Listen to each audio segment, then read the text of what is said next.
চতুর্থ শ্রেণীর ছাত্রছাত্রীরা যারা ফাইনাল পরীক্ষা দিতে চলেছ, অর্থাৎ ইউনিট 3 মানে তৃতীয় পর্যায়ক্রমিক মূল্যায়ন দিতে চলেছ, তাদের জন্য পরিবেশ বই থেকে আমি বেশ কিছু প্রশ্ন এবং প্রত্যেকটা প্রশ্নের উত্তর এখানে করে দিয়েছি। তোমরা দেখে নাও, পারলে স্ক্রিনশট মেরে রাখবে, খুব কাজে লাগবে। এগুলো খুব ইম্পর্টেন্ট, পরীক্ষায় আসবে, কারণ বইটা পড়ে তোমাদের প্রশ্ন উত্তর করতে খুব অসুবিধা হয়, তাই আমি প্রশ্ন একবারে উত্তর সমেত করে দিয়েছি। দেখো, প্রথম প্রশ্ন করেছি, একটি গবাদি পশু হলো কি হবে? তিনটে অপশানের মধ্যে থেকে উত্তর হয়েছে গরু। পশ্চিমবঙ্গের মানুষের প্রধান খাবার কি? পশ্চিমবঙ্গের মানুষের প্রধান খাবার ভাত। ভারতের কোথায় জোয়ার, গম আর বাজরার চাষ বেশি হয়? না, পাঞ্জাবে হয়, এইগুলো বেশি চাষ হয়। জোয়ার, গম, বাজরা এগুলো পাঞ্জাবে বেশি চাষ হয়। পশ্চিমবঙ্গের কয়েকটি উৎসবের নাম লেখো। পশ্চিমবঙ্গের কয়েকটি উৎসব হলো নবান্ন উৎসব, ঈদ উৎসব, বুদ্ধ পূর্ণিমা, শারদোৎসব মানে দুর্গাপূজা, বড়দিন, টুসু, এগুলো সব পশ্চিমবঙ্গের উৎসব। প্রশ্নগুলো ভালো করে মুখস্থ করবে, তোমাদের ফাইনাল পরীক্ষায় যে কোনো স্কুলের পরীক্ষায় তোমাদের আসবে। সরভাজা বা সরপুরিয়া কোথায় বিখ্যাত? কৃষ্ণনগরে সরভাজা বা সরপুরিয়া বিখ্যাত। ল্যাংচা কোথায় বিখ্যাত? শক্তিগড়ের ল্যাংচা বিখ্যাত। মিহিদানা কোথায় বিখ্যাত? না, মিহিদানা বর্ধমানে বিখ্যাত। জেলে কাদের বলে? জেলে কাদের বলে? যারা মাছ ধরে তাদের বলে জেলে। আচ্ছা, কোথা থেকে অল্প দামে চাল গম পাওয়া যায়? অল্প দামে চাল গম পেতে গেলে আমাদেরকে কোথায় যেতে হবে? রেশন দোকান থেকে। যদিও এখন রেশন দোকানে একেবারে বিনামূল্যে রেশন দেওয়া হয়, কিন্তু তোমাদের বইয়েতে অল্প দামে আছে, তাই আমি প্রশ্নটা তৈরি করেছি। আচ্ছা, তারপরে গঞ্জ মানে কি? গঞ্জ মানে হলো গ্রাম।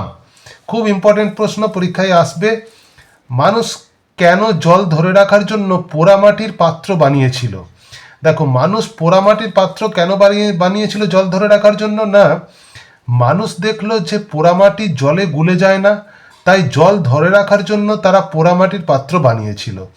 পোড়ামাটির পাত্র জলে গুলে যায় না, তাই পোড়ামাটির পাত্রে জল লাগলে সেই জল থেকে যাবে, পাত্রটা নষ্টও হবে না সেই জন্য পোড়ামাটির পাত্র ব্যবহার করলো। তারপরে আছে প্রশ্ন যে আলু ভালো রাখার জন্য কোথায় রাখা হয়? আলু ভালো রাখার জন্য হিমঘরে রাখা হয়। হিমঘরকে ইংরেজিতে আমরা বলি কোল্ড স্টোর। পরের প্রশ্ন দেখো, পরের প্রশ্ন আছে কি? পরের প্রশ্ন, পশ্চিমবঙ্গের কোথায় সবচেয়ে বেশি হিমঘর আছে?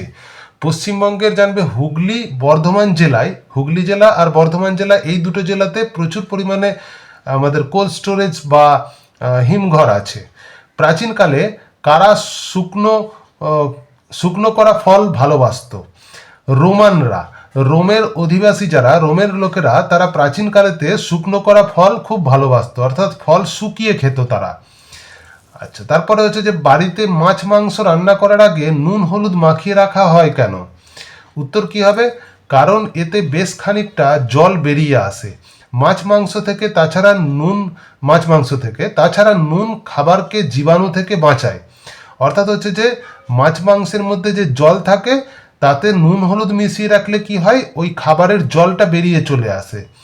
আর তাছাড়া হচ্ছে যে খাবারের মধ্যে যদি কোনো জীবাণু থাকে, নুন সেই জীবাণুগুলোকে নষ্ট করে দেয়, সেই জন্য নুন হলুদ নষ্ট করে দেয়, তাই নুন এবং হলুদ মাখিয়ে রাখা হয়। একজন মহিলা মহাকাশযাত্রীর নাম লেখো। মহিলা মহাকাশযাত্রী আমাদের নাম হবে সুনিতা উইলিয়ামস, তোমাদের বইয়েতেই আছে। মাটিতে রাসায়নিক সার দিলে কি ক্ষতি হয়? মাটিতে রাসায়নিক সার দিলে কি কি ক্ষতি হয় আমি 3টে পয়েন্ট করে দিয়েছি। দেখো, প্রথমত হচ্ছে যে মাটির গুণ নষ্ট হয়ে যায়, তারপরে মাটি বিষিয়ে যায়, তারপরে হচ্ছে যে মাটির অসংখ্য প্রাণী মারা যায়। এটা হবে অসংখ্য প্রাণী মারা যায়। তাহলে মাটিতে রাসায়নিক সার দিলে কি কি ক্ষতি হয়? মাটির গুণ নষ্ট হয়ে যায়, মানে মাটির উর্বরতা শক্তি নষ্ট হয়ে যায়, মাটি বিষিয়ে যায়, তাতে মাটিতে পোকামাকড় থাকলে সেগুলো নষ্ট হয়ে যায়, মাটির অসংখ্য প্রাণীও মারা যায়। পরের প্রশ্ন, বাতাস, মাটি বা জল দূষণ হয়েছে কেন বলা হয়? অর্থাৎ আমরা বলি যে বাতাস দূষণ হয়েছে, মানে বায়ু দূষণ হয়েছে, বা জল দূষণ হয়েছে, বা মাটি দূষণ হয়েছে, এটা কেন বলা হয়?